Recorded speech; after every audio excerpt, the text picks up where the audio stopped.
The Election Commission and the BJP are on the warpath over the delay in granting of permission to Narendra Modi's key events in Varanasi and denial of permission for a key rally in Benia Bagh. The BJP stormed the capital today, accusing the Election Commission of bias. Meanwhile, parallel protests are being held in Varanasi, where Modi is expected to reach shortly.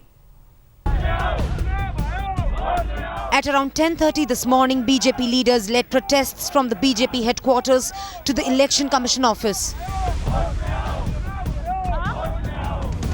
I'm right now outside the BJP office in Pant Marg, where you can see around over 300 BJP supporters and workers have gathered at the BJP office protesting against the partisan behavior of the EC.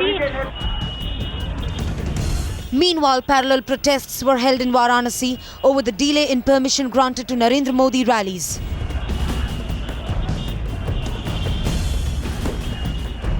BJP leadership has confirmed it to us. They will intensify these protests as the letter written by the Election Commission of India to Arun Jaitley clearly maintains that there will be no action taken against the district magistrate of Varanasi, who is also the returning officer.